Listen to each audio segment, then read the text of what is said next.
here in Italy at Cranchi's Marine Test Center to test the boat you can see behind me, the Cranchi 66 Fly.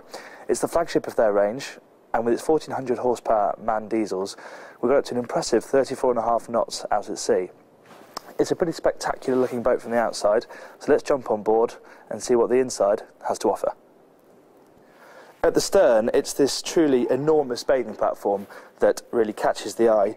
All you need is a net and you'd have the perfect volleyball court. If you want to do something more normal with it though, of course there's plenty of space for a tender, and launching couldn't be easier because this is of course a hydraulic high-low platform.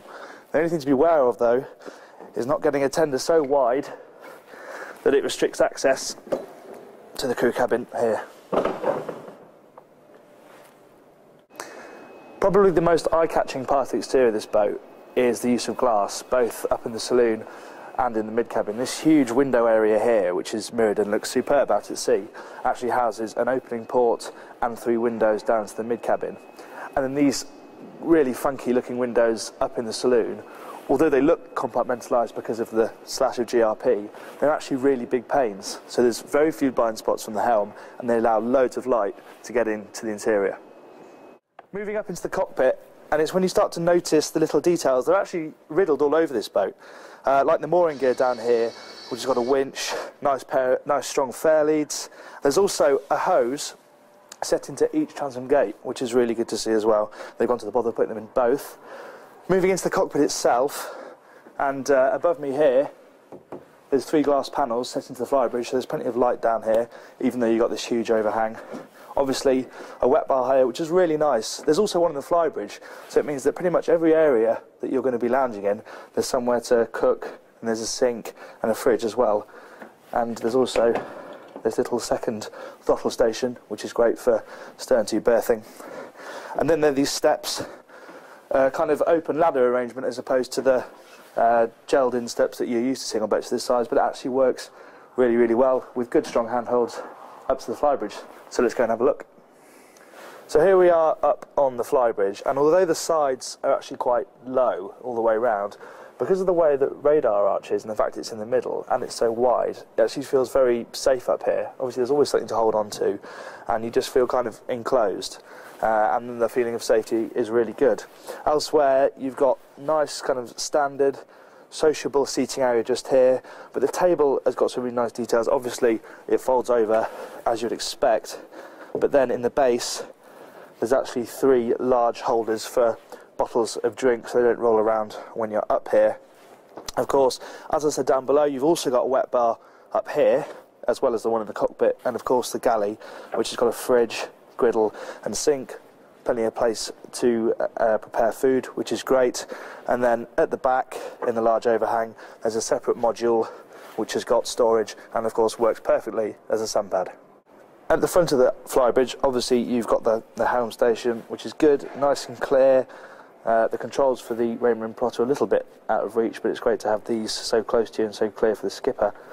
Then of course in front of the helm you've got this huge swathe of sun pad, a section just here which lifts up so you can use it as a bit of a seat when you're going along. The only issue up here is how far away the windscreen is from the flybridge helm. It is quite blustery when you're going along out at sea, and they may just want to fit in another little lip on top of the helm here to try and deflect the wind over the helmsman's head. Is this not just one of the coolest looking inside helms you've ever seen? Granted it's only for one person, but I think it looks superb and it feels great as well, and it just makes you want to jump into the seat and have a drive. So let's have a bit of a closer look. At first you think everything looks a little bit kind of too far away and things aren't quite where they should be, but actually by the time you've moved the seat in so it's nice and close to the wheel, which is also adjustable, you're nice and close and you can sit back in the chair, hand on the throttles, hand on the wheel, with a great view out. Yes, the plotter does seem a long way away, but the controls are just here, so everything's at your fingertips. And then here on the port side is Cranchi's fantastic boat management system, which basically means that you've got the entire boat on this screen, all at your fingertips, from water to lights, the generators to checking fuel. Everything is all here, But sensibly, they've also created their own little rubberised panel down here, which has got the necessities on it that you're going to need regularly, like the windscreen wipers, lights, bilge pumps. That all comes really easy to hand. It's a really sensible layout, and it looks great as well. Now, you may think that not many people are going to cook with themselves on a 68-foot Italian flybridge cruiser, but I implore you to do so because the galley is absolutely fantastic. I mean, the basics are all here. Large area here for preparing food, fiddle here to stop things rolling around. Big sink, two big sinks in fact, with a detachable shower here so you can wash the plates more easily. But then it's the really small details that really make the difference, like these 3 separate chopping boards that slide in and out of their own fiddles. Then there's these tins for your spaghetti or tea, if you're waiting in the soda. And then behind me, something that you would only expect to find on a boat of this nature, there's a little coffee making area with the coffee machine in situ and all the little saucers and cups as well. Really, really lovely stuff. And it doesn't stop there either, because down in these drawers where you'd expect to find the cutlery and the crockery all fiddled, well, there's even more on this boat. Full set of kitchen knives, scissors, nutcracker, everything you could want to prepare your dinner, all here in a nice fiddled drawer. Absolutely brilliant and really good attention to detail. So we are in the middle of the boat in the master cabin now. It's amidships, obviously, and those windows that I was talking about outside, you can see the effect in here. 3 windows there, nice ventilated port here, same on the other side. Really, really good at water level. We'll come to expect it now, but still looks really, really good. The other thing to note about this cabin that's very impressive, on top of the excellent headroom all the way around, is the amount of storage. There's no less than 15 separate storage areas in here, including things like this, these great little areas here for holding bits and bobs.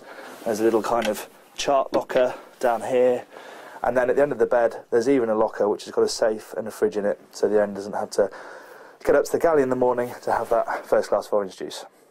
Both the master cabin ensuite and the VIP ensuite get these wonderful shower units with the multi-head shower and the drench fitting in the ceiling as well. And all 3 bathrooms on board get this stunning blue sparkly floor as well, which I think is just about the right side of blingy and looks really, really good. I really like this boat. It's thrown up quite a lot of surprises throughout the test.